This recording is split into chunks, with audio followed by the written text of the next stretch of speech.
No, past the big land, inside the castle enclosed, there is a fountain. Out of the fountain flows gold into a huge hand. That hand is held by a bear who had a sick man. There is a mountain of snow, past the big land, inside the castle enclosed, there is a fountain. Out of the fountain flows gold into a huge hand. That hand is held by a bear who had a sick man. And goats and rats and pigs and rats and pigs and rats and pigs and cats that big and dogs like pigs and kings.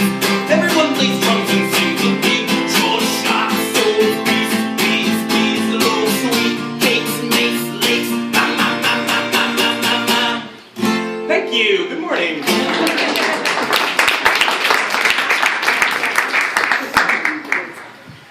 So to begin, I just want to introduce my team, which is Carol of Bookworm, Naomi of Book Tender Secret Garden, Janet of Storybrooke Cove, and then we have the fabulous Scholastic team who we pitched this event to. And what we told them was we'd like to take Kevin on a school tour. So what we were going to do was visit 2 to 3 stores in the course of one day and then have an in-store event at night. And if possible, we were also going to pair him the second day with an author event day in a school which would have an honorarium so that Kevin can eat. And of course the Scholastic team said, oh yeah, this is perfect, we're sending him to you. So they gave us a confirmation. And our confirmation response was to acknowledge that we have the confirmation and ask for promo items and publicity info so that we could begin advertising. Promo items, they're going to send us our bookmarks so that we can put our actual store information on it. Monstrous posters for our windows and doors and displays so that we can also have our store information and event information on. And tattoos, because we all like them. The next thing we're going to do is we're going to solicit our schools and we'll pitch our author and include all the publicity information with simple links that they can click so they can go and see more about Kevin. The visits for the schools would be 2 to 3 schools in a day. I can't see what you have written.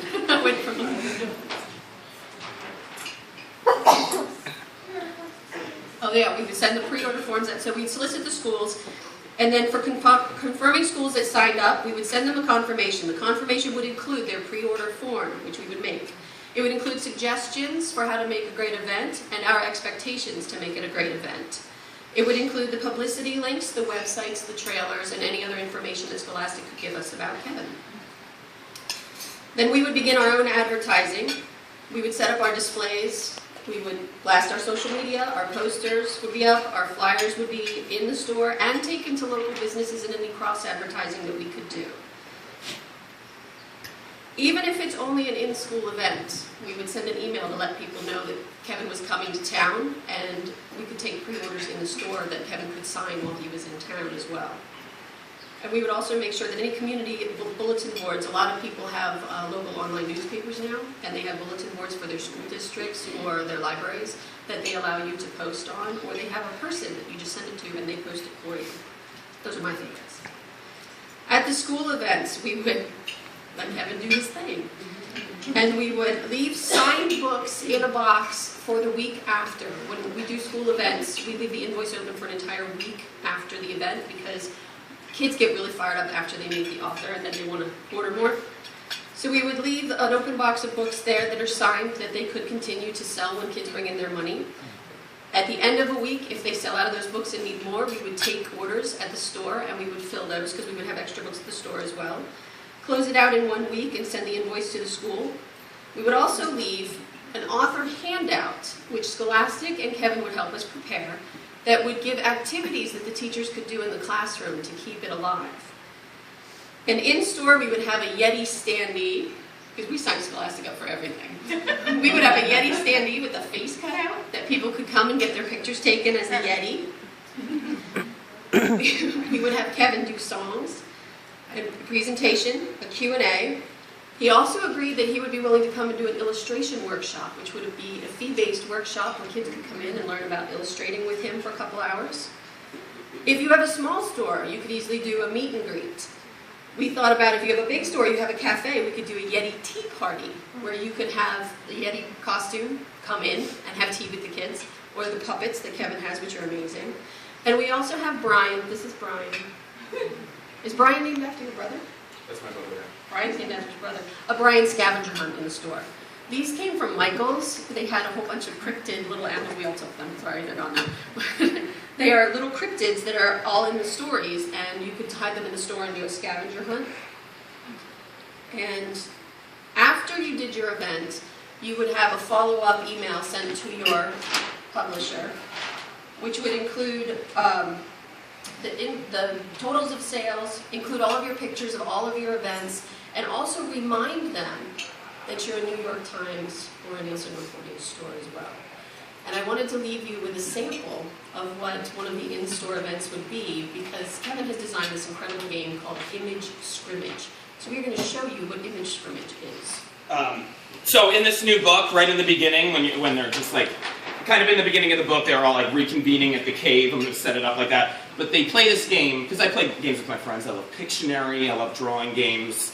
I love like fantasy action games, so I made this game. I didn't create it, but from different games, and it's called Image Scrimmage, and it's a game of like one-upsmanship of drawing. So you have to start small. Two rules: you have to start small, and you have to admit when you've been defeated. So Liz draws a gnarly stag beetle, and then Brian draws a stinging scorpion. It's like a little bit better, and then the scorpion gets snatched up by a sneaky chameleon.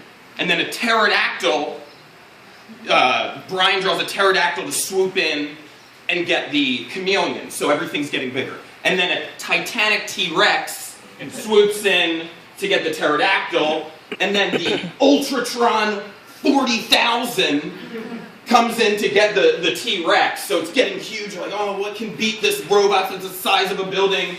And it's the Olmog, the all-seeing, all-knowing tentacled beast from beyond. So it's just like so big, it's just like this whole page. You're like, oh man, what can beat that? And then you flip it, a cute kitty. And then Olmog like is sizzling, like, oh, and they're like, a cute kitty always wins. Can melt the heart of even the most awful beasts. So, oh, okay. So I recently went into a bookstore, Atomic Books, in Baltimore, and we had a story time. And I said, okay, we're going to play, I presented that, I said, we're going to play Image Scrimmage now. But for, like, the whole universe of, like, what I did, like, dinosaurs and then robots, and then it's just maybe too big too big for kids. So I said, let's do it of the jungle. So like you can narrow it in. Like you can. What I was thinking also you could do like the zoo or underwater or even outer space if you want to get really silly. So I said, okay, like what's in the jungle? What's the smallest thing? So he's like a tick. I'm like, okay, yeah, very good. So I draw the tick down here. With a silly expression. And then I was like, okay, all right, what's a little bit bigger than a tick? What eats a tick? And someone was like, a bird. And I was like, how about a toucan? And then some other kids knew that. So I drew that down here.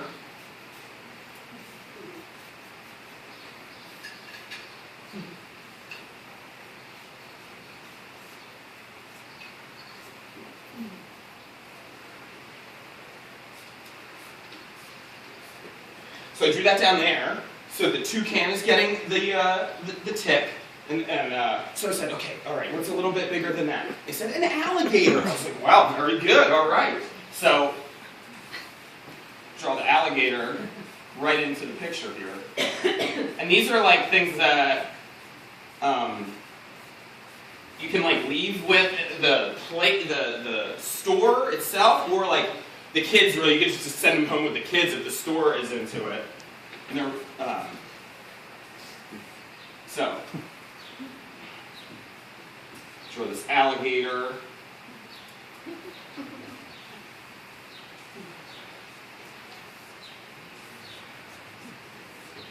And I said, okay, so they drew the alligator.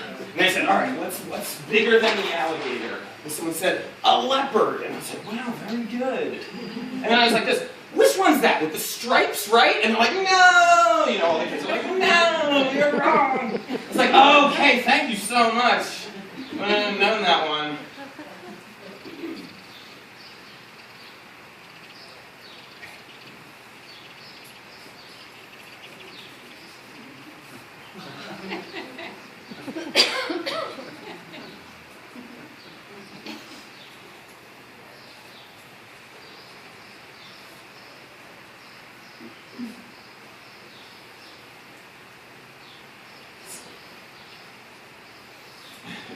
I don't know if I'm drawing this exactly how I did it before, but...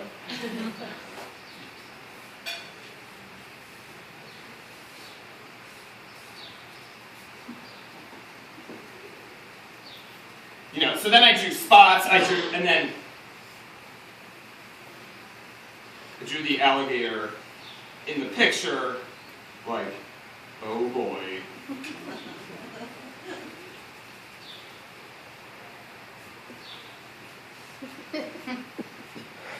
You know, something like that. And then, so I said, okay, all right, let's get bigger. What's bigger than that? And some kid said, anaconda. And I was like, whoa, very good. So I drew.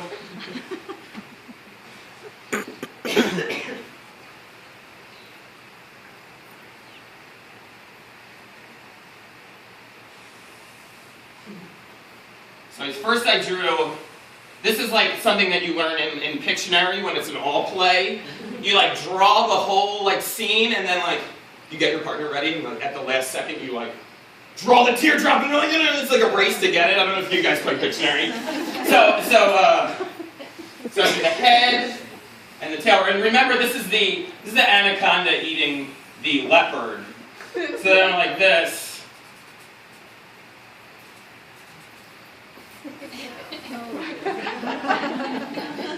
As the anaconda eating the leopard. And then I said, all right, okay, what? Okay, and then I was like, okay, anaconda's really big, let's wrap this thing up. All right, what's the biggest thing in the jungle? And then some kid's like, a dinosaur. And then someone's like, yeah, T-Rex. And I was like, no. Like, we gotta get back to the jungle. And then somebody's like, a frost giant. And I was like, no, I don't know what book that's from, but, they're like, what's the biggest thing in the jungle? And you know, like, elephant. So I drew an elephant, and then I said, okay, just like Image was like, let's flip the script. What's the littlest thing? What's the smallest thing in the jungle? And I'm like, oh, you know, a mouse. And obviously, in like stories, the mouse always scares the elephant. So that was.